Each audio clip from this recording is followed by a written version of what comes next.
Hello, it's Miss Jess. I'm here to read a little bit more to you from our book, There's a Boy in the Girls' Bathroom. Yesterday, when we read, we learned that Carla is leaving her job at Red Hill School, and Bradley started talking to his friends, his animal friends, in his room again. So I think he's a little nervous that things are going to go back to the way they had once been. Let's read a little bit more and see what we can find out. Bradley's mother took his temperature and told him he was normal. I am not, he argued. He's not normal, Claudia agreed. He's bizarre. Bradley felt as if his stomach were tied in a knot. Every time he thought about Carla, he felt the knot pull tighter. I hate her. I hate her, he repeated as he slowly walked to school. When he said he hated her, the knot in his stomach loosened just a little bit. He sat at his desk in the back of Mrs. Ebble's room. Last seat, last row. Hi, Bradley, said Jeff, sitting down next to him. Where were you yesterday? Were you sick? He didn't answer. Jeff wasn't his friend. He didn't have any friends. Bradley, called Mrs. Ebble, will you come here, please? He dragged his feet to her desk. I was sick yesterday, he told her. Call my mother if you don't believe me. Mrs. Ebble waved that away. I just wanted to tell you how much I enjoyed your book report, she said. It made me want to read the book. Huh? Miss Davis gave it to me yesterday, Mrs. Ebble told him. She explained how she accidentally ripped it. He stared at her, amazed, and then noticed his book report taped together lying on Mrs. Ebble's desk. At the very top, in red ink, was the word excellent. I gave you a gold star, said Mrs. Ebble. He picked up his book report and ran to his desk. There it was, next to the name Bradley Chalkers, a gold star. He slowly sat down as he stared at it. It seemed to shine brighter than all the other stars. The knot in his stomach jerked tight and he had to look away. The star reminded him of Carla. She's such a liar, he thought. She said she accidentally tore it up when I was the one who did it. I hate her. He shoved his book report in the back of his desk. The knot loosened. He walked all recess. The other boys called to him from the basketball court, but he pretended not to hear them. He just kept walking. Okay, he decided, I'll go see her at lunch. I'll just say goodbye to her, that's all. Everyone was looking for you to play basketball, Jeff said when he returned to class. I told him you were still sick from yesterday. I'm not sick, said Bradley. I'm normal. When the bell rang for lunch, he walked to Mrs. Ebble's class desk to ask for the hall pass. Yes, Bradley, she said. He couldn't talk. The knot in his stomach was so tight it choked off his vocal cords. He stuck his hands in his pockets and walked outside. He sat in a far corner of the playground. Twice he thought he saw Carla. The first time it was a third-grade girl. The second time it was a tree. His stomach was too knotted up to eat anything. I saw Carla, Jeff told him after lunch. I went to her office to say goodbye. She said she'd like to see you. She said she'd wait in her office after school for you in case you wanted to talk to her. She asked me to tell you that. Bradley loosened his eyes until the knot loosened. Closed his eyes until the knot loosened. Don't you even want to say goodbye to her? Jeff asked. He shook his head. He could picture her waiting in her office for him. He'd walk in and she'd say, Hello, Bradley. It's a pleasure to see you today. I appreciate your coming to see me. She might even kiss him again. When the final bell rang, he walked directly home. The knot inside him tightened with every step he took. I hate her. I hate her. I hate her. Chapter 41.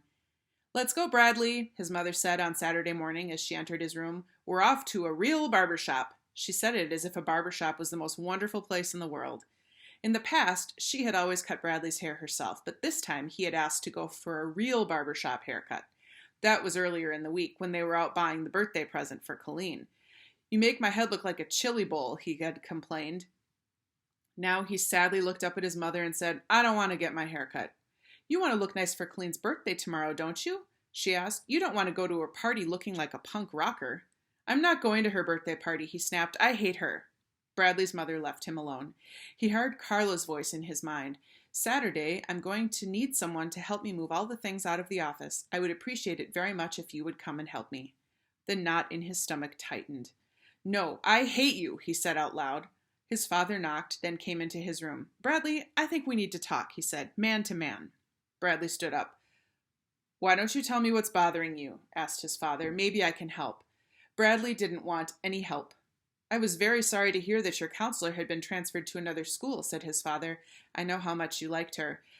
At first, I didn't like the idea of you seeing a counselor. But I have to get my hair cut, said Bradley. Mom said so. He walked out of his room, leaving his father behind him. His mother drove him to the barber shop. Carla's voice spoke in his mind. We could have lunch together. We can go to a restaurant. The knot pulled tighter. Just the two of us. And tighter. It will be lots of fun, Carla said, and it would be a great help to me. And tighter. Maybe I'll see you on Saturday, said Carla. I would like that very much. And tighter. You're not Cinderella, and I'm not Prince Charming. And tighter. I like you, Bradley. I can like you, can't I? You don't have to like me. The knot pulled so tight it broke. Stop the car, he shouted. I have to go back. The car swerved. Don't ever do that again, exclaimed his mother. We could have had an accident. I don't believe in accidents. I'm getting sick and tired of your nonsense, Bradley. What is your problem? I can't get my hair cut now. I have to go to school. On Saturday? I'm supposed to see my counselor. She's waiting to call me. She's waiting to see me. Call the school if you don't believe me. The car stopped in the parking lot in front of the barber shop. We're here, his mother said sternly. You're getting your hair cut now. He stepped out of the car and reluctantly followed his mother into the barber shop. It smelled oily, like hair and hair oil and stale bubblegum all mixed together. All around him, mirrors reflected mirrors. The place was ugly, and the mirrors reflected the ugliness, multiplying it 100 times back and forth. They seemed to reflect the awful smell, too. He couldn't believe he had asked his mother to take him to such a place. It was like some kind of horrible dungeon where kids went to be tortured. But worst of all, he had to wait his turn to be tortured. All the barber chairs were occupied. He sat on a torn red couch. Do you want to read a comic book? Asked his mother. No, thank you, he answered quietly. Finally, it was his turn. He climbed into a slippery, oily vinyl barber chair. The barber tied a shiny apron tightly around his neck, nearly choking him to death. The barber began by combing his hair. Bradley wondered why he had to comb it if he was going to cut it anyway. At last, the barber picked up the scissors and began to cut. But he never cut off a big piece of hair all at once. Instead, he kept snipping little bits of hair off of the same piece of hair over and over again. The whole time, Bradley had to stare at himself through the filmy mirror. He gritted his teeth and waited for it to be over. The barber put down the scissors, but then he picked up the comb and started combing again. I knew he shouldn't have combed it before, Bradley thought. Now he just has to do it all over again. The barber sprayed some kind of smelly junk on Bradley's head, combed his hair one last time, then unhooked the apron around Bradley's neck. Bradley quickly hopped off the chair before the barber could change his mind.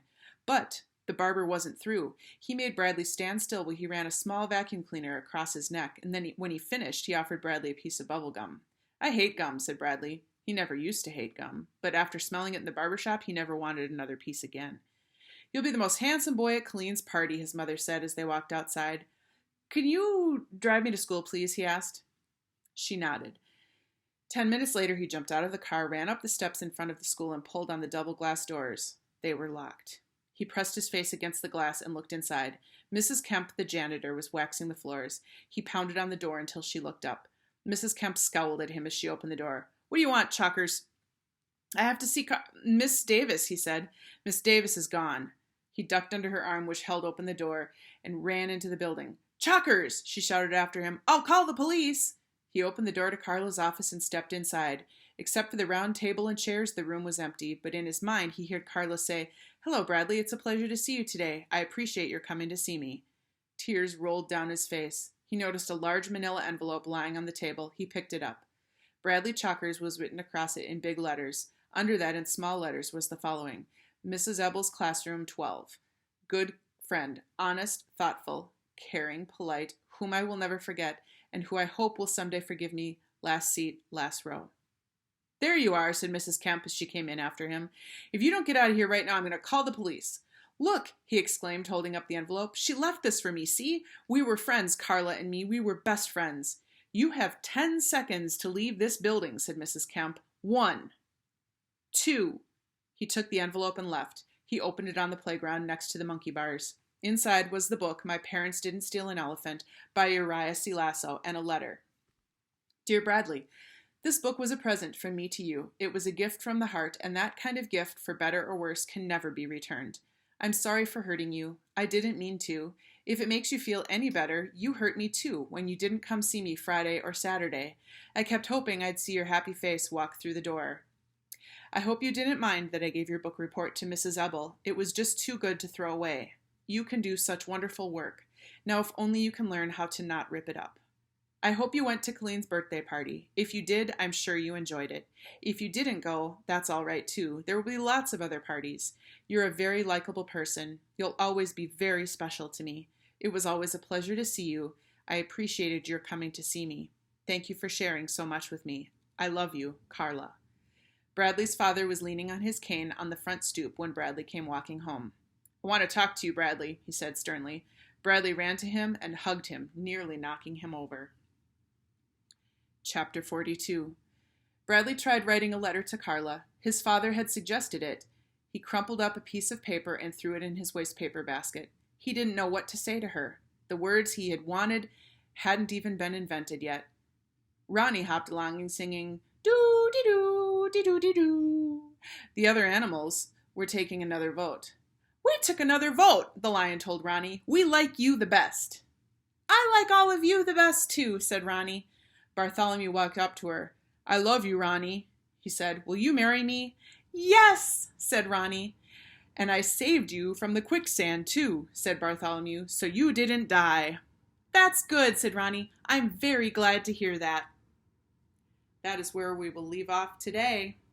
Join me next time for another installment of There's a Boy in the Girls' Bathroom. Thanks for listening.